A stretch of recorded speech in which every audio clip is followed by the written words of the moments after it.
Alright guys, welcome back.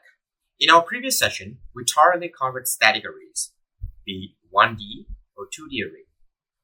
We explored how to define arrays using Excel and VBA conventions, learned about L-bound and U-bound for array boundaries, and practice referencing worksheet ranges into array and vice versa. Today, in this session, we will shift our focus to dynamic arrays, also known as expanding arrays. Unlike static arrays, dynamic arrays do not have a predefined upper bound and can be resized as needed.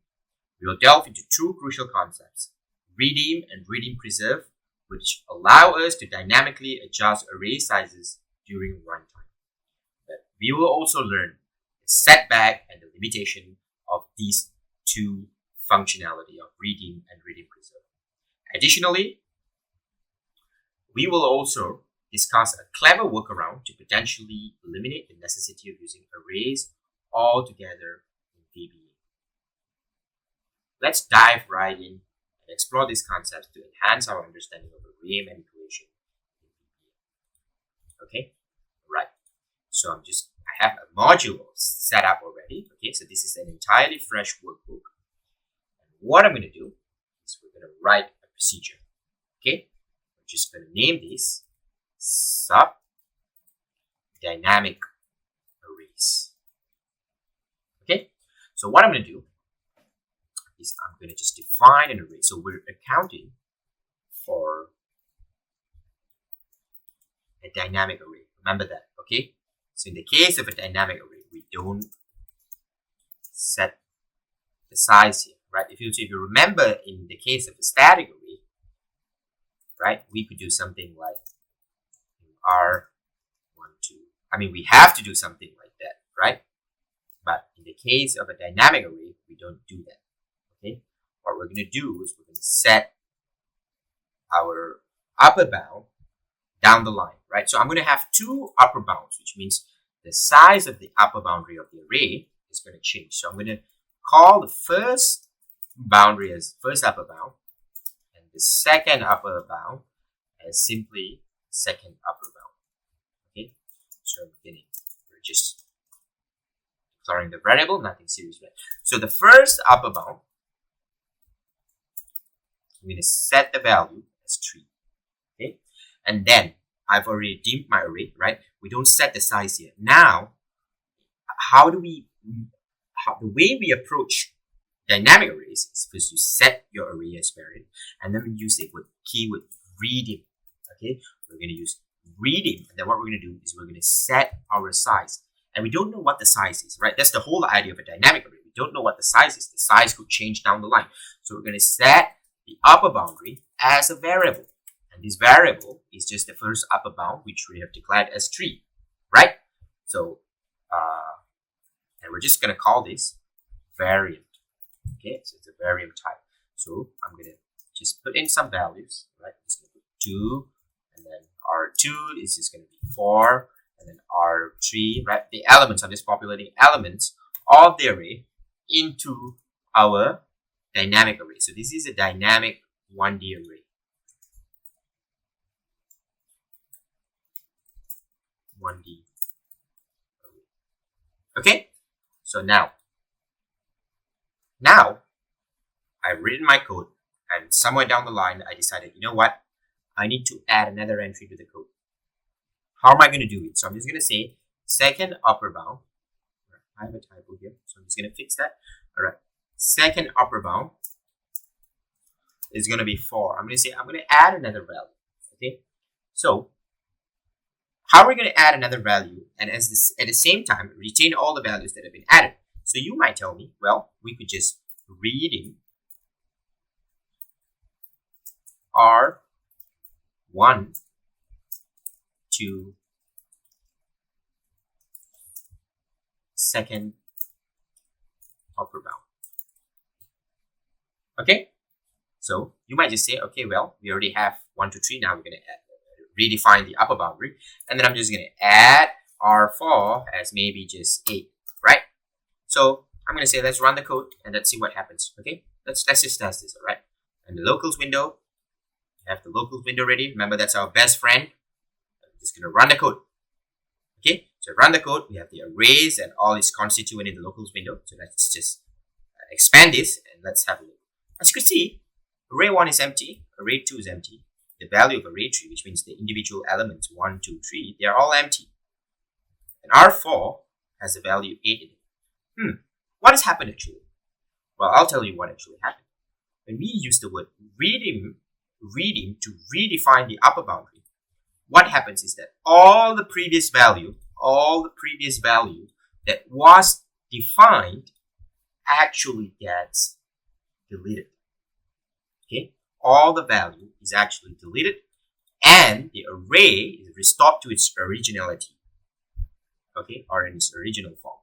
Okay, so basically the first 3 is empty and the fourth becomes 8.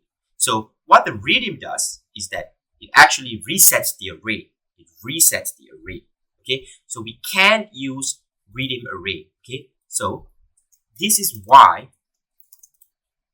we can't use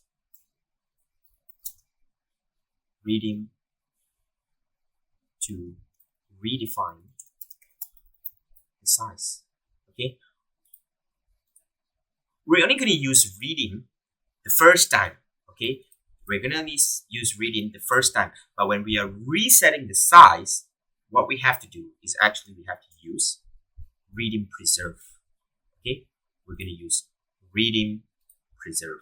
Okay, so what I'm going to say is use the keyword redeem preserve R1 to second upper bound as variant.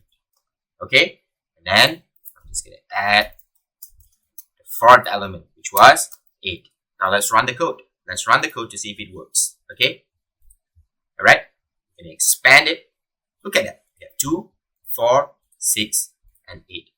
All right, so this is why we use redeem preserve. Okay, so now that's all that there is for redeem and redeem preserve. So now let's go into the case for 2D arrays for dynamic, to account for dynamic arrays. Well, the answer is no, we cannot.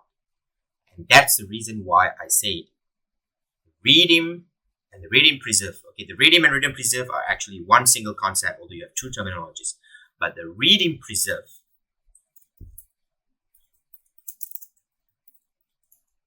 is not compatible with 2D arrays because it can only resize the last dimension.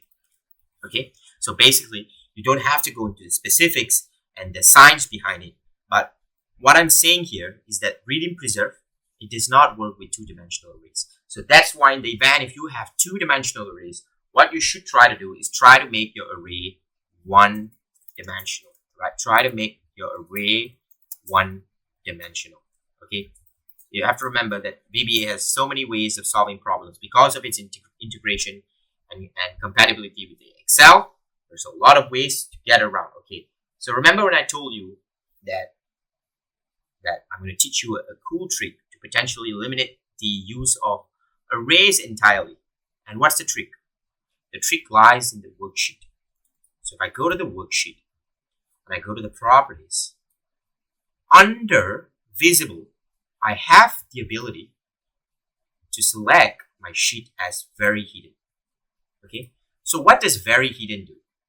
Okay, I'm just going to show you this, right? I'm just going to add another sheet here. And then I'm going to go to my Visual Basic application. For sheet 2, I'm going to set it as very hidden. Okay, sheet 2, sorry, right? It should be sheet 2. Sheet 2 has been set as very hidden. Obviously, I can't set both of them as very hidden. So this one, the first one is going to be visible. The second one is going to be very hidden.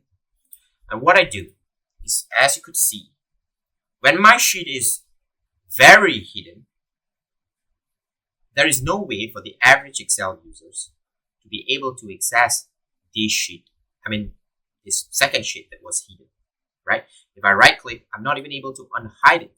I'm not even able to unhide the sheet. Unlike in the case of a sheet that is hidden, right? If I had just set it as hidden instead of very hidden, right? I don't know why I might keep being redirected to the first sheet, right? It's just a little bit annoying, okay, but why am I being brought to the first sheet? Okay, hidden, right? Okay, maybe it's just, yeah, it makes a selection and then moves up, right? Okay, so when I'm selecting it as hidden, I have the ability to unhide the second sheet, but that does not happen with the case of very hidden, right? So when I have it as very hidden, it's completely out of sight from the average Excel users. Okay, so what you could do, right? So you might ask me, what can we do with the very hidden worksheet? Well, the answer is you could actually remember this worksheet that you're seeing. They are actually a collection of arrays, right? Think about it, rows and columns. So what you could do is you could just have all your values populated into this worksheet, and then you could just hide them away from the average Excel users, right? And then you could perform whatever computation that is necessary, right? So this eliminates the use of arrays entirely, right? So that's one way to get around from having to use arrays at all in Excel, okay? But of course, this is not a perfect substitute. There might be cases where you might have to use arrays, right? But for the most part, being able to just use this worksheet, right, to leverage these as an array can solve 95% of the problem, okay? So that's what I wanted to say, right? And so that's about it for this lecture.